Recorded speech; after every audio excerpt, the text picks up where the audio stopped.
Hello and welcome. Today's program is Hurricane Insurance Recovery Planning and Response. This is part one of a six-part series which will come out once a month during hurricane season, which began on June 1st. I'm very pleased that this is our opening program because I've got two renowned experts in the fields.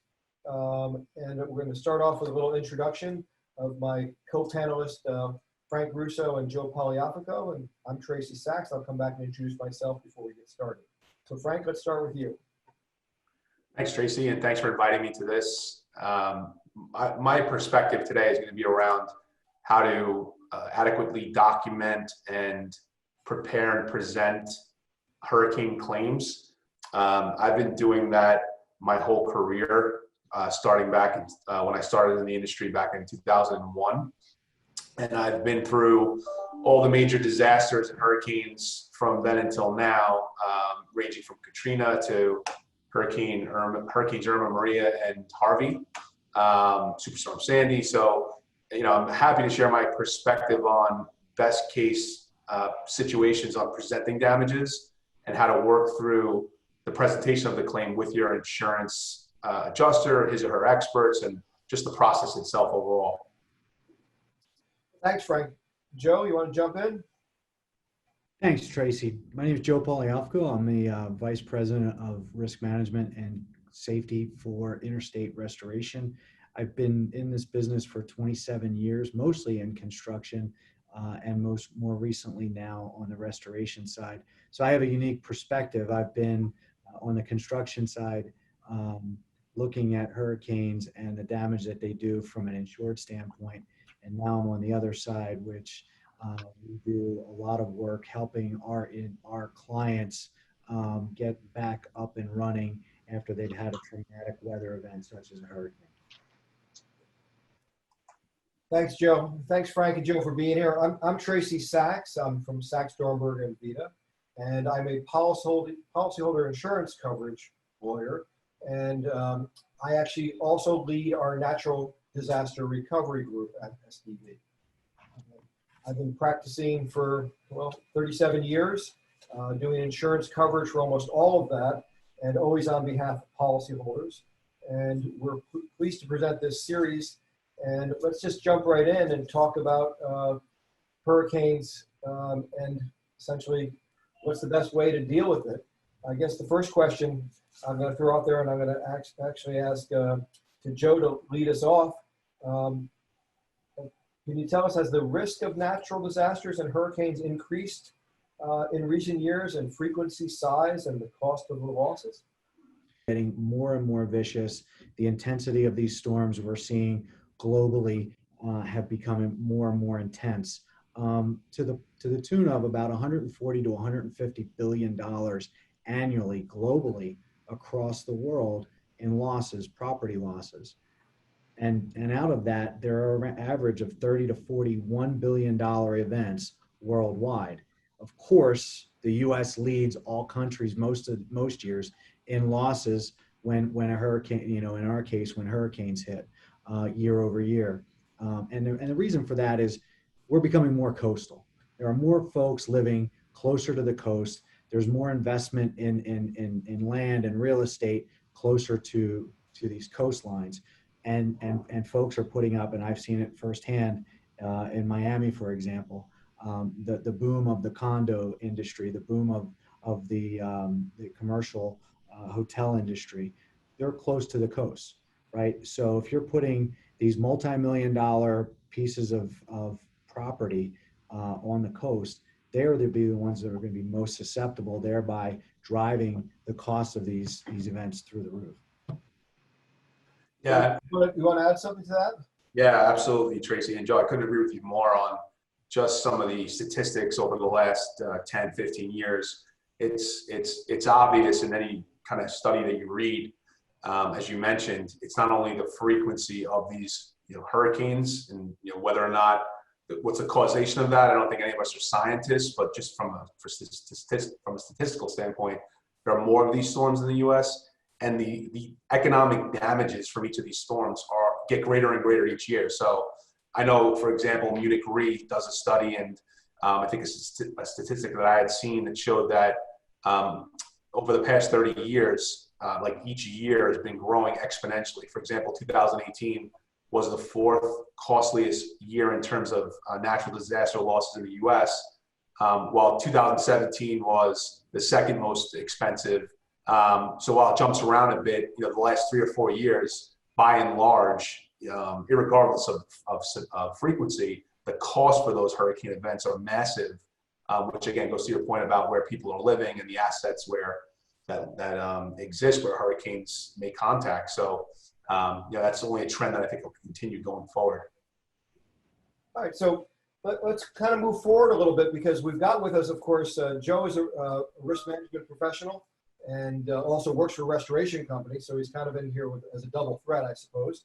And Frank has been doing this type of forensic work for years. In fact, three of us have worked together on a variety of types of claims over the years as well.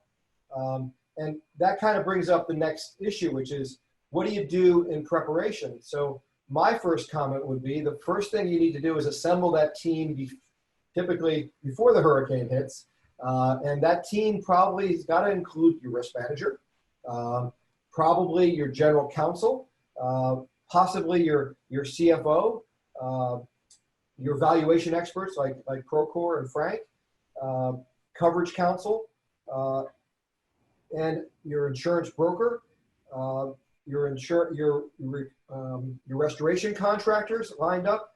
If you wait until the disaster hits before you put the team together, first of all, you're wasting time and scrambling around. And second of all, resources are limited, and a hurricane doesn't just hit you, it hits lots of people, so that you have to gather the resources in advance. And having something in place like that, I'm going to leave that for Joe to talk a little bit more about, because in his current incarnation as a risk manager and restoration company, he's kind of seeing now both sides of that preparation.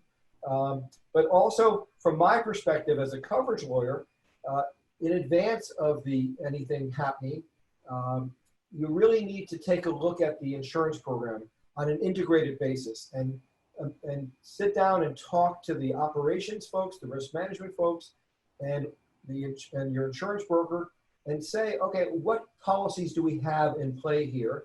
How do they work together? Are there gaps between inside policies and between policies? And today's focus, because we're talking about hurricanes, mainly we're going to talk about commercial property policies, and to some extent, those in the real estate or construction industry, builder's risk is sort of a subset of commercial property of a certain type. But we're going to focus on commercial property, but be aware that environmental policies may come into play, and other policies could come into play besides commercial property.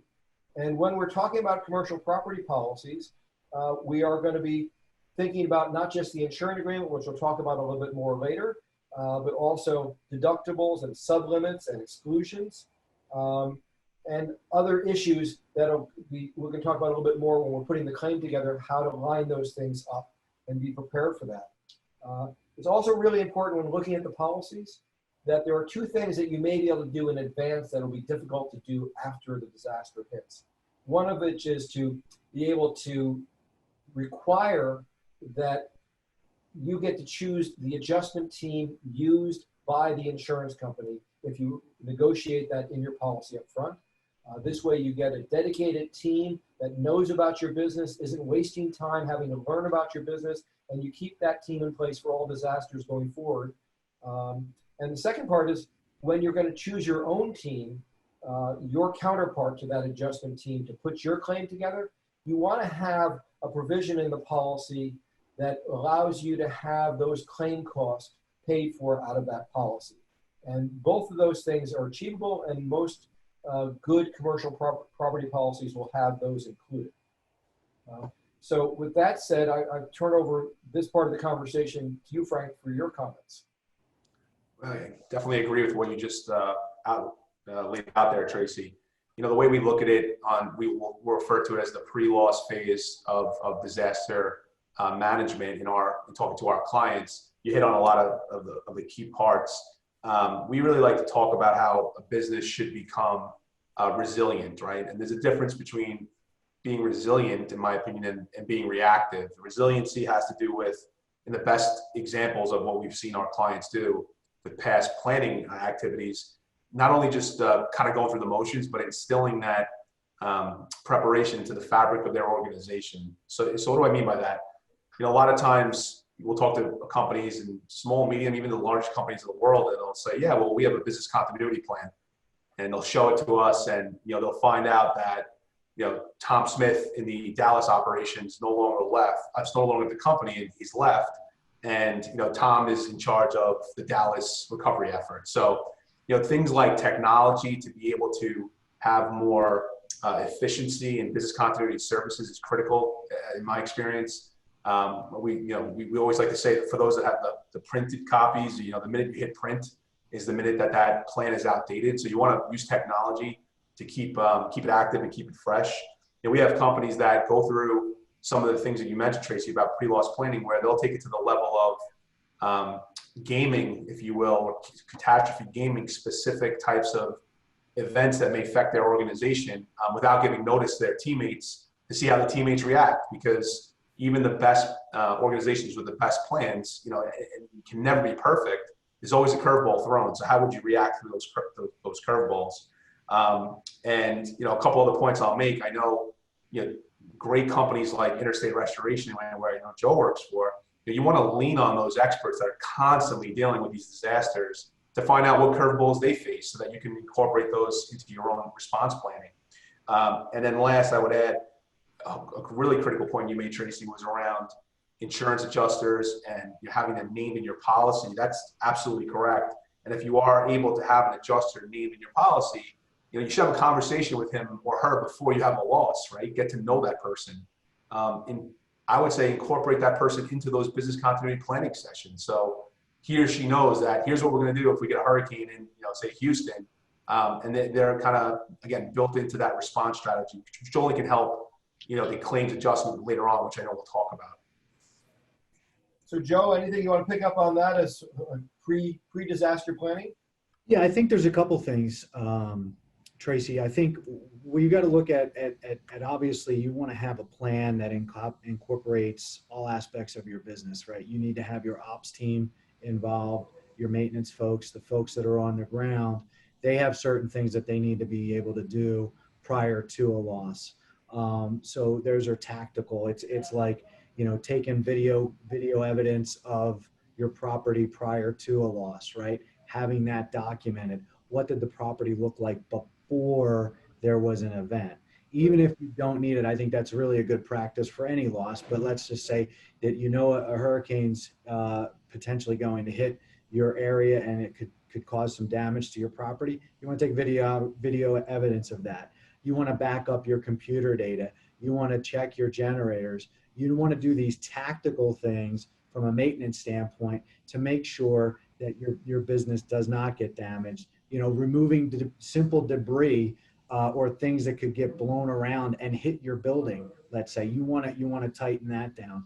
But then on the other side, from a 30,000 foot level, you want to make sure that you have your communication set up, because you've got, as I see it, you've got a couple of key issues. One, you've got the property you need to protect. You need the people that you need to make sure that are staying safe. And you've got to keep that communication going. In addition to that, on the backside, you want to make sure that you've got all of your vendors lined up so that you can get materials to help fix your building or your property if it's been damaged. And you want to keep those communication lines open so that you can get people back to work as fast as possible so that your business can get back up and running. And again, I think you hit on it, Trace. The time to do that is not 36 hours before a hurricane has landfall. You want to make sure that you have this and you're making these plans, you know, when you're not even in a hurricane type situation or hurricane season, so that you can game plan that and make sure you've got all your ducks in a row. You've got your vendor relationships established. You know that when you pick up the phone to an Interstate, like we get those phone calls, we already have you in our system. We know where your property is. We know where, if the hurricane hits a certain section of land, we know where you are. We know where we can take our resources to help you get back up and running as fast as possible. Okay, so we've talked about initial steps that should be done, in general preparation, and then what should be done before the disaster. Let's stay with you, Joe, and talk about steps immediately after being impacted by a hurricane. What should we do? So I think that you have to rely on that plan. Making an assumption that you have a plan that is workable for your organization, you have to make sure that you run the plan, right? If you've taken the time to put a plan together, that should be the book that you open right out of the gate and take it step by step. And one of those things is, again, what are your resources? Who do you need to call? Where do you need to get people to respond to help clean up the situation after it's happened? Another piece of that overall claim that could potentially come out of any damage is knowing what coverages you have, and not knowing, you may know the coverages as a risk manager, as some sort of an executive. You may understand your coverages, but do the people on the ground understand the coverages, right? Because they're the ones that are going to have to execute in those first couple of days.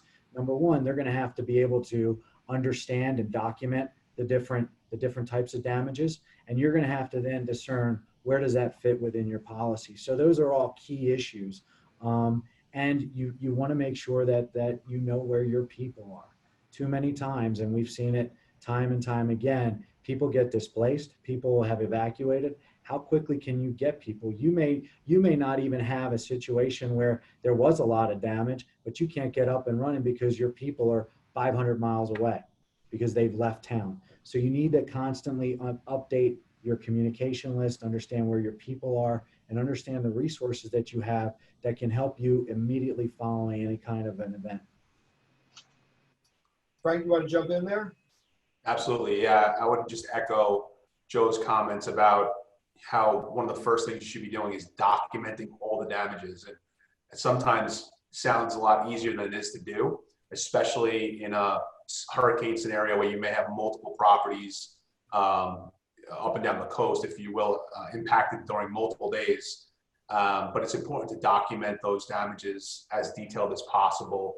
You know, I can't tell you how many times, again, some of the biggest losses in the world, it comes down to not having the right photograph of whether or not the drywall was wet, or, you know, simple video footage of the loss memorializing that damage. At some point, this is the evidence that helps you settle potential disagreements that you're going to have on the scope of pricing during the insurance claims process. In addition, when you're taking photos, things like identifying information are critical. So if you're taking a picture of, and I know Joe knows this, you know, key equipment, you don't just want to snap a picture of, say, the HVAC air handler. You want to get a picture of the actual serial number attached to it, or where the location of the photo is taken.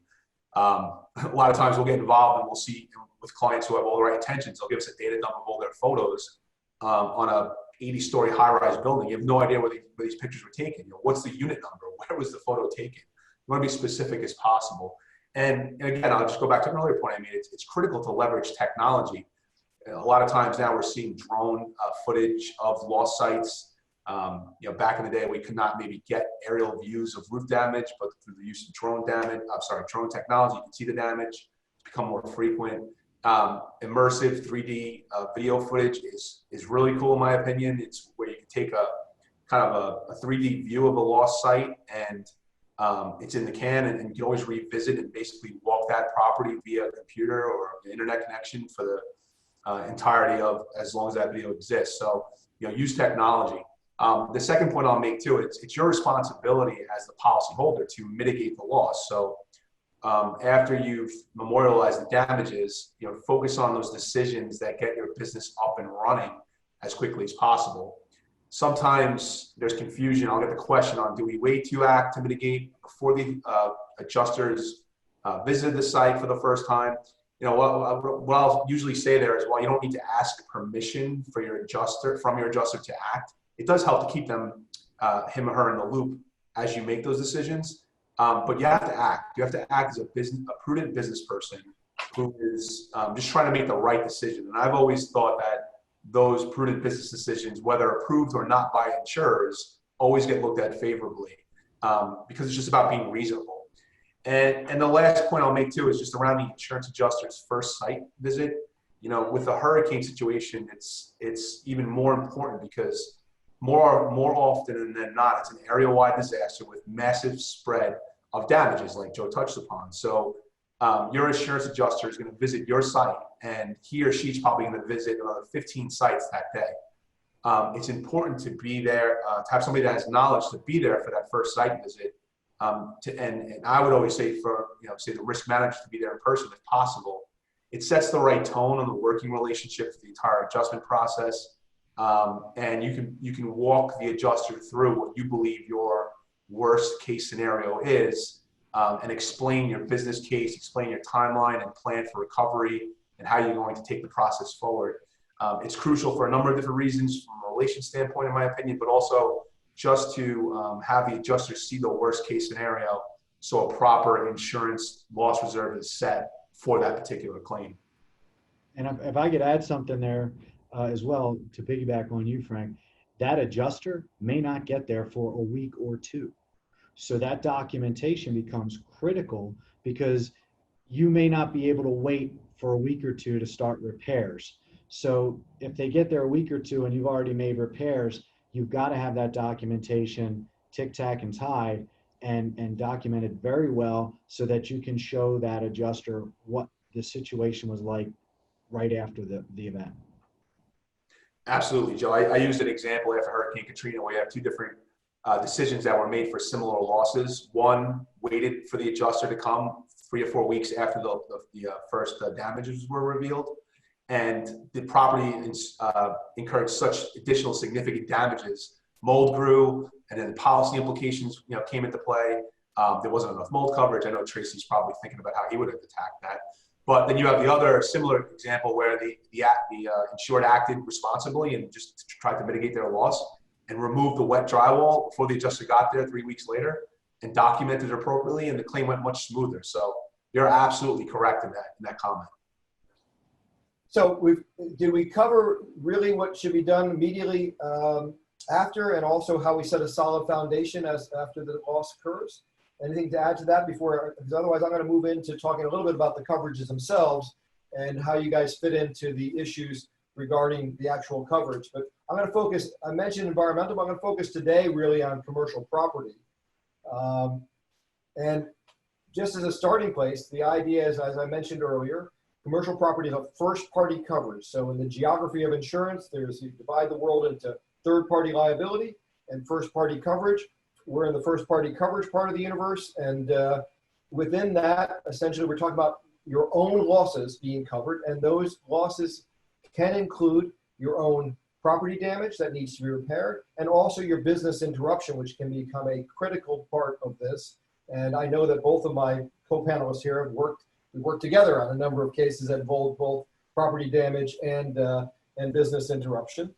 And the insurance agreement itself, which is the burden is going to be on the policyholder to access this insurance by being able to show that there is either loss of or physical damage to property.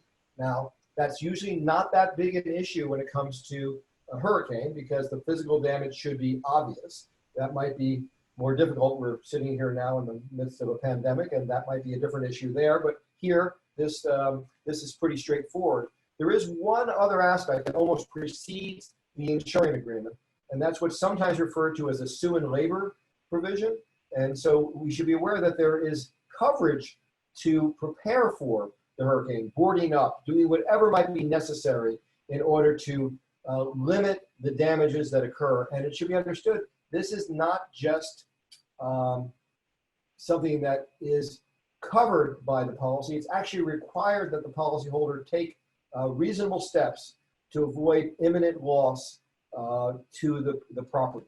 Now, that means that sometimes you might do this and the hurricane goes out to sea.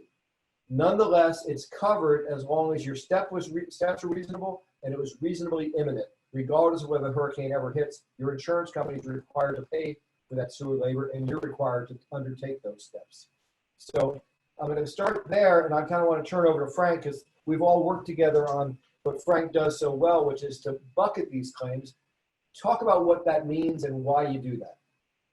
Tracy, it's a great point, and it's one of the hardest things to do with presenting a claim because, first of all, each policy is different, and I know that's kind of that's a saying that people hear all the time, but it's true. And, you have to read each policy in detail to understand what the nuances are around particular coverage. And again, I'm not looking at it where I sit from whether, legally there's coverage. I'm just trying to figure out the roadmap, which is what your policy is, on how costs should be categorized. And, no two policies really the same, especially when you get to the type of manuscript policies that I know, Tracy, many of your audiences are dealing with. They're very much customized to the particular organization. And when it comes to business interruption, a lot of times if a company's not experienced business interruption losses frequently, and obviously that's a good thing, they think of BI as just what it sounds like. I've had a loss and I have impacts on my income, and I have coverage to collect, and that could be the case. But oftentimes it's really the larger umbrella of what I'll call time element coverage, which includes business interruption, which is complicated itself, and we'll talk about that, but also the other time-related issues and costs that come into play. So a lot of times an organization may have adequate BI limits, business interruption limits, but find out that they don't have, let's say, enough coverage for sublimits like extra expenses, or sublimit like expediting expenses, which is different from extra expenses. So you have those sublimits that if you're not strategically deciding on that recovery plan, and as those costs are piling up, where those costs can go, you may be putting them in a place that you just seem obvious. Well, it's obviously all property damage repair, when it could be could be looked at with a little bit more nuance to see if there are other places the policy affords coverage in those buckets. Because it's a dynamic process. It's sometimes a little bit of a chess game. Not only is it whether or not the cost itself can be included in those particular buckets in the policy, a lot of times there are conditions related between individual types of sublimits. So what do I mean by that? You'll sometimes have, let's say, extra expense coverage. And just for those of you who don't know, it is extra expense coverage is what it sounds like. It's costs that you would not have had to spend, which I like to use as a rule with the but-for rule. So it's costs that you would not have had to spend but for this event. It's out-of-pocket extra expenses that now were not planned for, but potentially could and should be covered in your policy. Well, if you have policy sublimits that are percentages of other sublimits, a lot of times we'll see your extra expense coverage is a percentage of your physical damage coverage. So if you have a $2 million roof issue based on a hurricane, and your policy says that you have 20% of limit available, which is available of coverage for extra expenses, well, then you only have $200,000, actually $400,000 in the example I just gave, of costs that could be categorized as extra expenses. So you'll have moving targets. So in addition to the actual understanding of where costs could go, they're all interrelated. Also, Tracy, the way I think about this too is when we get involved, it's sometimes there is pushback from adjusters and insurers on why costs are being spent for certain issues early on, and maybe the insurers don't think those costs are necessary, or there's a cheaper way of doing it. It's important as you present the claim to understand and show and demonstrate the cost I'm spending now have a material impact on the back end of my loss. So while ostensibly it may look like $400,000, if you will, is a lot of money to spend on extra expense. Say we need to bring in backup generators, we need to bring extra staff. Well, if I don't do that, then I may have 6 months more on my business interruption loss at, let's say, $1 million a month. It's a very dynamic process of showing the business case, I like to say, to the adjuster on why those decisions are being made. And Tracy, I know you'd agree with me, because it is so somewhat subjective on where costs could go. It's my recommendation that at the beginning of the claim, you're really working under a ROM scenario, a rough order of magnitude. You're presenting what you believe those costs are on a low and high range basis. As those estimates become actuals, then you're starting to see where those costs come into play, and then you start submitting formal claim submissions where you proactively, as the policyholder, put those costs in those particular insurance buckets, if you will, as you see the right way of doing so, as opposed to, here's our list of costs to the insurance company, and then they come back and put it in their own buckets. I'm not suggesting that they wouldn't try to do the right thing, but again, it's very subjective. In the first blush, it may not be so obvious, where you might find opportunities to, again, increase your coverage and your collectability on how those costs are allocated based on those particular policy buckets. Well, I'm gonna, Joe, you want to jump in here? Because I've got a couple comments too. Yeah, I think you know, Frank's done a great job of painting the picture on, you know, the claims submission and the things that you've got to tick, tack, and tie to get it right. The one thing I will tell you, and I'm sure that a lot of folks that are on here may or may not even be in risk. They may or may not understand insurance. They may or may not understand their insurance policies. And the time to have those conversations on what those sublimits are, the buckets that you might need to kind of draft when you have a claim, that is all part of this, you know, business continuity after you've had an event. I think you have to have these conversations with your insurance broker and an insurance expert prior to this loss. You don't want to wing it. You don't want to go into this thing and have arguments with your carrier as you're putting the claim together. I'm sure Frank can tell you this. He probably gets involved days, if not weeks, too late, right? It's a lot of time. I mean, you want to get those experts involved early and often, because the other thing that I've seen a lot of people do is they will make assumptions about the coverage. They will move forward with a fix that may or may not be covered, and they didn't get permission for it. And if you make moves in trying to get your business back up and running and you don't get permission from your carrier to make sure that it's covered, you could find yourself on the outside looking in. Joe, if Tracy, if I can just jump in real quick, you're 100% correct too. And to the point that you just made, not only, in my experience, not only is it showing, like you said, the options and the decisions and why they're being made, and why, you know, the plan will actually be undertaken so the insurers agree with it. A lot of times it's showing the other options that are just so much more unreasonable, but they are options, and how those costs come into play. Again, it's a way of demonstrating why, you know, as a prudent business person, again, everyone's got the right intentions. The idea is to get back up and running as quickly as possible. The decisions that you're presenting, again, you don't need the approval for them, but that you're demonstrating why you made those decisions. You can contrast against the other decisions. So if we don't do anything, here's what that would look like from a cost perspective. If we waited to receive a check, here's what that would look like from a claim perspective. Again, that just sometimes, I think, really just adds a level of context that helps people get out of the weeds on invoice number 16 for $200,000. You know, again, from a reasonability standpoint, it helps that claim move forward in a more efficient way. So I will take maybe the darker side of this, or attribute the darker side to the insurance company a little bit. I think Frank made the very generous comment that he's assuming that the insurance company is going to try and do the right thing. Unfortunately, I guess you see all the claims, and many of them maybe don't necessarily need a coverage lawyer. Maybe many of them don't end up in suit. Unfortunately, I see the other end of the continuum where they're coming to me because the insurance company is not trying to do the right thing.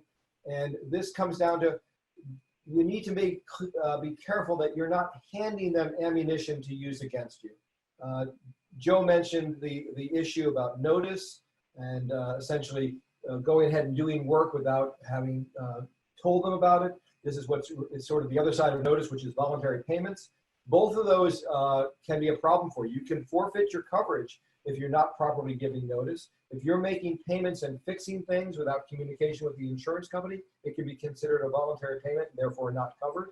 I've said this in almost every program I'm in. I need to emphasize notice because I get frustrated that when the claim comes to me to prosecute the claim, that we had a perfectly good claim, but the notices were late or they were non-existent by the time it got to me. Notice early and often with the insurance company. Always have to do that. Frank made was making some distinctions in the different buckets. Well, if you've got a sublimit in one bucket that says you only have $100,000 of coverage in that bucket, and you don't have a sublimit in another, and yet something that the work you're doing could be either of those things or multiple things, You don't want to start writing emails and letters and other things that characterize it in a way that makes it easy for the insurance company to claim that it falls within the sublimit or that it falls within an exclusion. Characterization is, the facts are always simple. The hurricane came in, it caused this damage. Now it's a question of how do you characterize what occurred within the language of the insurance policy. I guarantee you that the insurance company never sends you a letter without understanding exactly what their policy says, and the language of it mirrors what they're saying to you when they talk about it. You need to do the same thing. You're at a disadvantage right from the start when you're dealing with an insurance company. Their business day in, day out is dealing with that insurance policy and dealing with those claims. Your business is something other than insurance. And so being well prepared, but not starting to send out in a precipitous fashion letters and emails that start to talk about and characterize what something is without realizing it. I always use this example, and these guys probably have heard me do it before in programs together, but there's an old movie that always characterizes this, highlights this for me, and it's called Anatomy of a Murder. And the lawyer comes in, meets his client for the first time, was accused of murder, and he says to him, listen, before you tell me what happened, I want to explain to you how the insanity defense works. And then he pauses and says, now tell me what happened.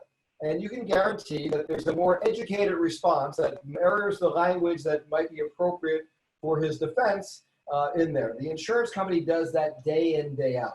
They don't characterize things without a cognizance of exactly what their policy says. So they're always characterizing things in terms of its exclusions and in terms of the sublimited part.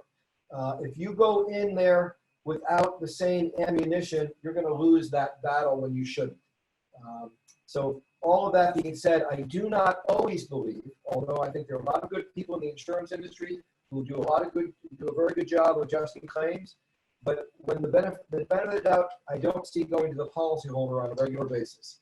The duty to adjust the claim does not seem to mean that they need to maximize your coverage.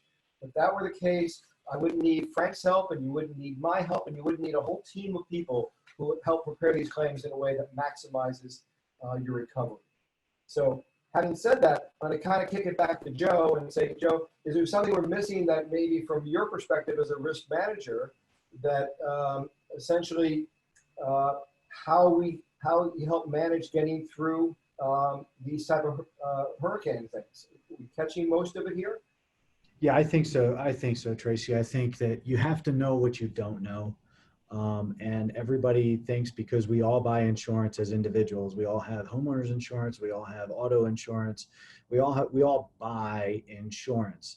But when you're buying it for your company, it may not be, the best policy, may not be the cheapest policy. So understand what you're really buying before you even buy it, number one.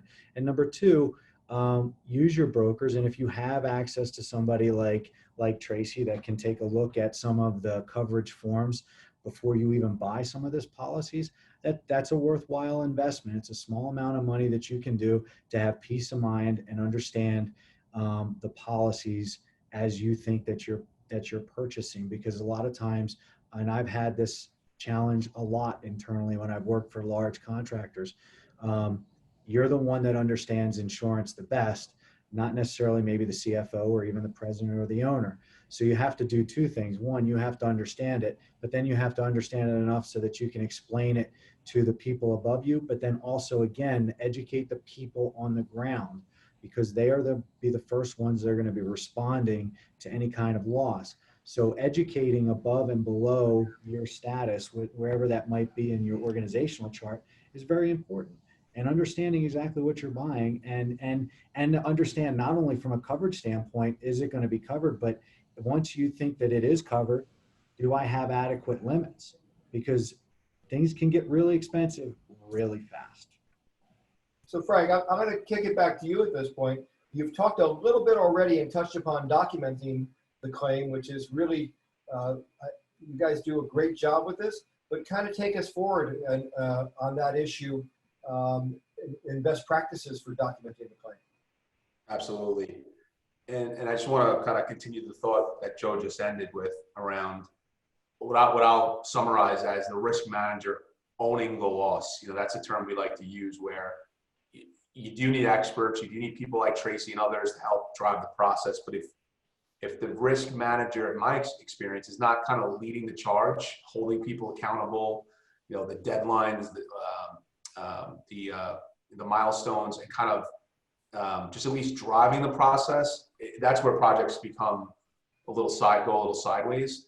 It's certainly it's not as to scare you where the time it's 100% of your time, but you need to be present as a risk manager. You're essentially the leader of the claim, if you will.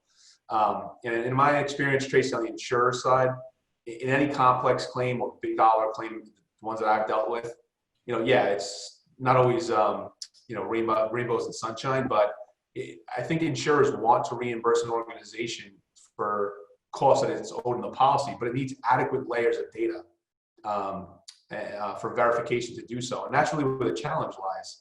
In my experience, it's a relentless process of data. Let the data do the talking, and that's really where we can come in and add value. What many fail to understand, even again the larger, sophisticated organizations, and you touched on this, is that it's the business's responsibility to present the claim, and it's the insurer's responsibility to review and adjust it. Again, it seems simple, but Joe, to your point, we come in a little too late. Whether you're hiring teams like us is one thing as a risk manager, but you need to present your claim. If I get involved and I say, well, what's the latest on your claim? Well, here's the adjuster's here's the adjuster's statement of loss that I received a couple of weeks ago. I'll say, okay, where's your claim to be presented? It's your responsibility to present the claim. It's their responsibility to adjust it. And that's not to say that it's not supposed to be collaborative with your insurance adjuster. It's quite the contrary. I think most good adjusters, and some that maybe are watching this, would agree with me. They want you to present the claim.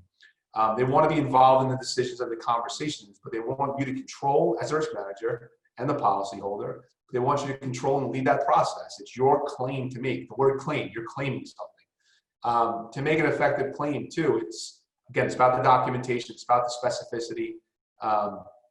It doesn't mean that you're just shipping costs to the insurers, and here's my list of invoices. It means, as my colleagues on the phone and on the Zoom call have said, it means that you have a well thought out, focused approach on how your costs track to your policy. Another important component that gets overlooked is that a claim is not only about the numbers. We're forensic accountants, we're claims analysts, and I just stressed before, it's about the numbers. But in addition to that, it's the inclusion of a narrative, the summary, explaining the timeline, the story, the reasons each decisions were made, and as I mentioned before, decisions that we considered that were not made and why it's connected to an area of coverage behind the policy. You got to put the story behind the numbers, because again, that leads to confusion. Keep in mind, the type of audience, Tracy, that's watching this program. If they're gonna have a loss, it's probably significant, right? So significant loss could take anywhere from 3 to 12 to 18 months to settle. If you don't have a detailed narrative explaining the pertinent facts, what we memorialized in the early days, when it comes time to approach time for a settlement, people are going to forget. People are going to move on. Someone's going to have this package of costs on their desks, and they're going to have a pen to send you a check. If they don't have the kind of context of what happened, it just becomes that much more challenging. So it's important to have that story. And then lastly, again, this is sometimes obvious, but sometimes it's overlooked. An effective claims presentation with the proper coverage is a tool for cash flow during a loss. A claim does not have to be paid at the end of the process. So the adjuster can release funds as he or she agrees to the items that you claim and feels there's sufficient support for those items.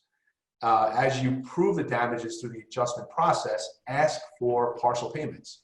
The goal of any claims presentation should be trying to maximize the undisputed column in your adjustment process, right? Let me say that again. You want to maximize the undisputed column, which is basically what the adjuster is agreeing to in terms of your claim. And once that is in that undisputed column, ask for the money. Again, it becomes a cash flow, activity of cash flow as opposed to just a stagnant process of we start here and we're waiting at the end. And again, depending on the size of the organization, I don't know any companies that want to not receive the money, right? So you want to try to keep that, to set the tone early in the process on cash flow, and it continues on for that final, hopefully final and ultimate full payment for your claim. All right, so let me just tee off of that last part you're talking about. This is often referred to as an advance or some sort of advance payment.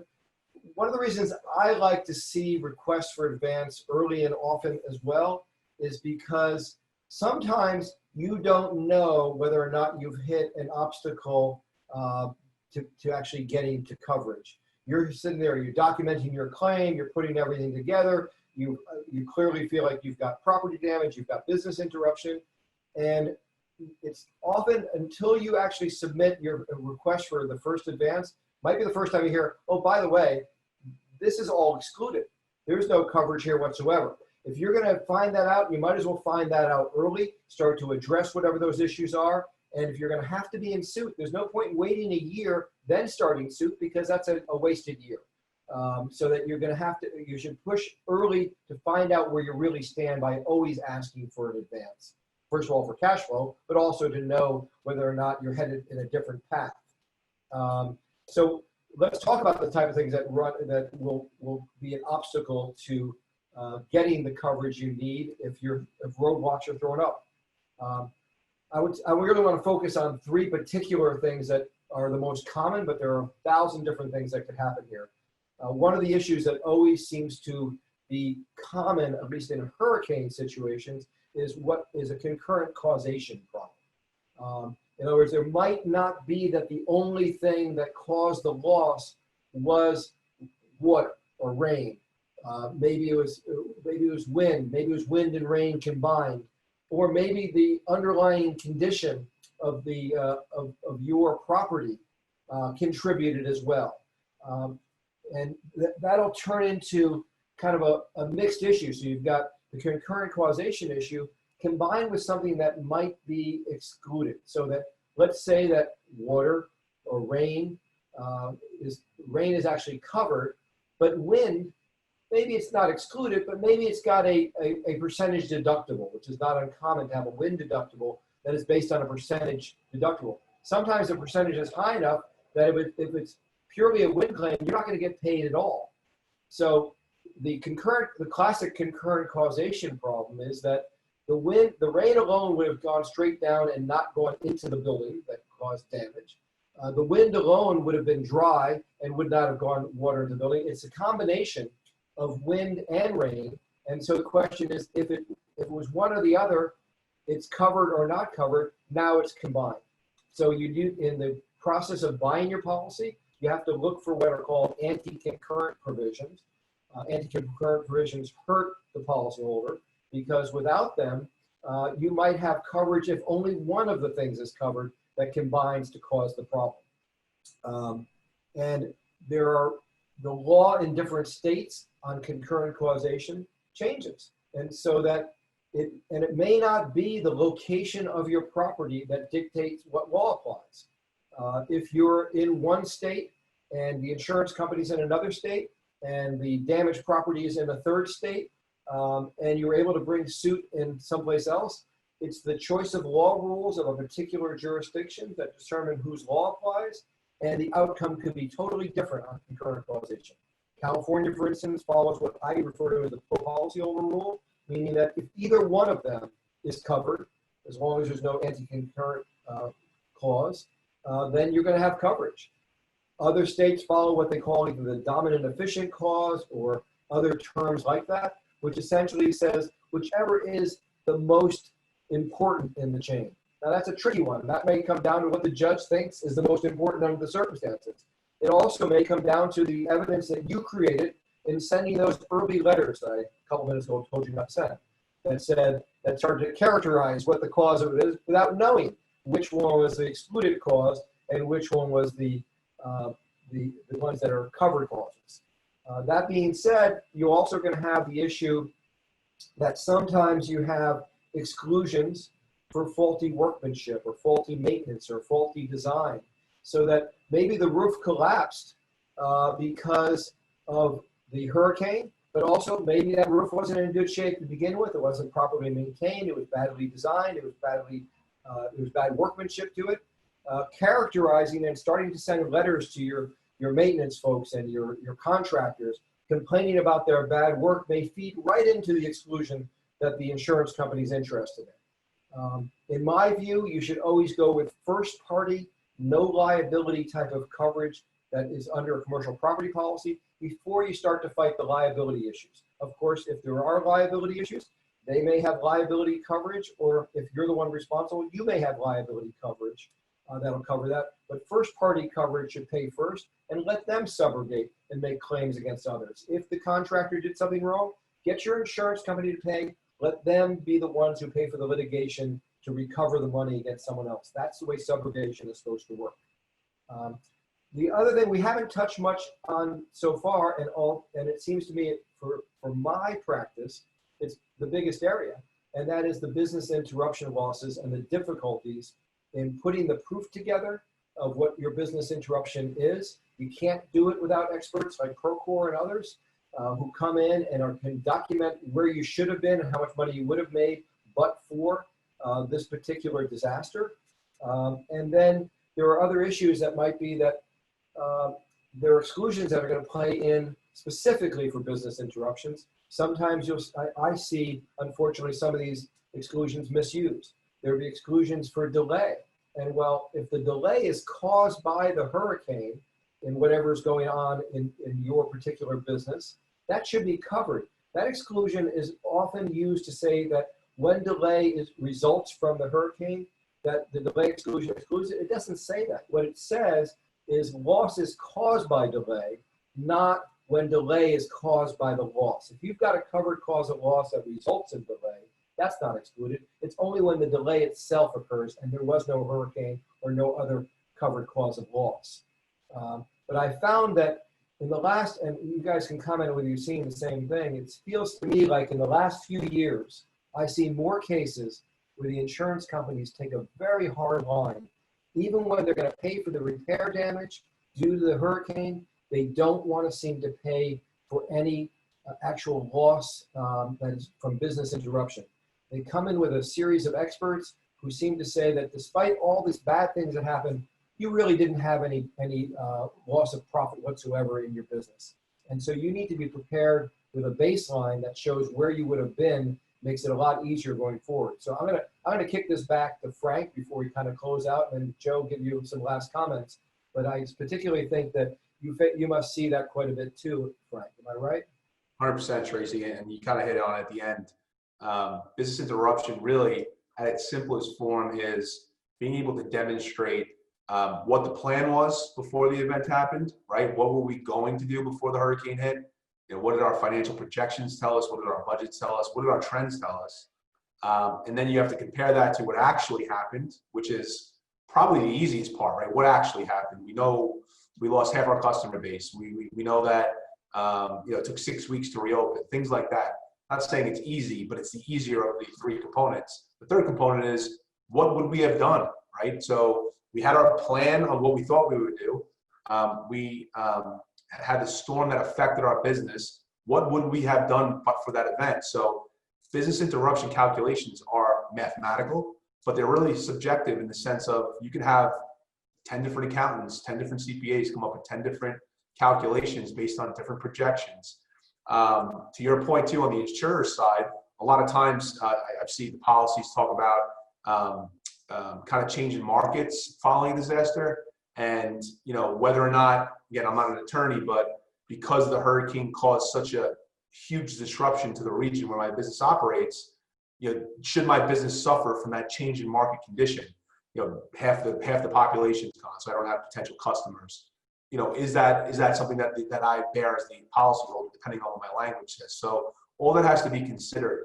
The last point I'll make too is just the other added level of complexity is the contingent business interruption claims, which are becoming more and more frequent because businesses have such tight supply chains and kind of just-in-time inventory type business operations. It's certainly difficult to prove a direct business interruption loss. When you have an added level through a contingent business interruption loss, you have to demonstrate what your key supplier or key client, if you will, how their business would fit those three different criteria that I just mentioned, and how that kind of falls upstream to you. And if I could add to that, I think this gets back to know what you are buying. Okay, when I've seen these presentations that brokers give, depending on the audience, it's a lot of price and not a lot of terms and conditions. You really want to dig into those terms and conditions and understand what you're buying, because it might be worth your while to spend a little bit more money for those better terms and conditions, and establishing the bookends on a business interruption claim, right? Most business interruption claims, there's nothing in the policy that says that that the insurance carrier can't go back 10 years or 5 years or whatever it is to demonstrate whether there was a true business interruption. So you want to kind of set those bookends, if you can, and those expectations when you're buying those policies. So you start to remove some of the subjectivities out of the claims process itself. Joe, absolutely. And I'll just, again, if I can add another point to that, one of the best ways to be able to get a good outcome on a business interruption claim is do what Joe said. And in addition to that, have a business interruption valuation performed before you have a loss, right? What is it that each of these, on a location specific basis, businesses, what are we planning to do around specific revenue and expense and net operating income? And in a scenario where we're closed for 3 months, 6 months, 9 months, how does that affect the business? First of all, it'll help you right-size your premium on the business interruption spend side as a risk manager. But if you think about it this way, if you have, like Tracy mentioned in the opening comments, you have an assigned adjuster to your program. He or she knows who you are and you've worked together. They're part of your business continuity claim, and they've seen your business interruption valuation. In theory, the claim should go a lot smoother because we presumed it. Now it actually happened. So to Joe's point, there's less subjectivity in that example. So I'm glad you raised contingent business interruption. It's a big issue. It's something that ought to be planned for when you're preparing, when buying the policies.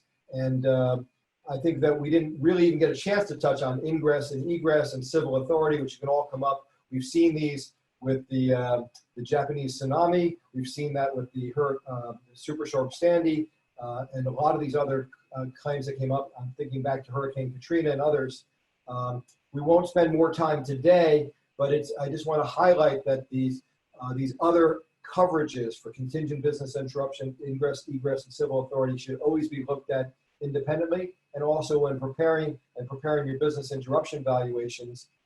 What is your supply chain, and how is that going to work, and how would you go forward? But I really want to thank you guys. It was a great program. I really enjoyed doing this with you, and I hope our audience enjoyed it too. Thank you very much. Thank you. Guys.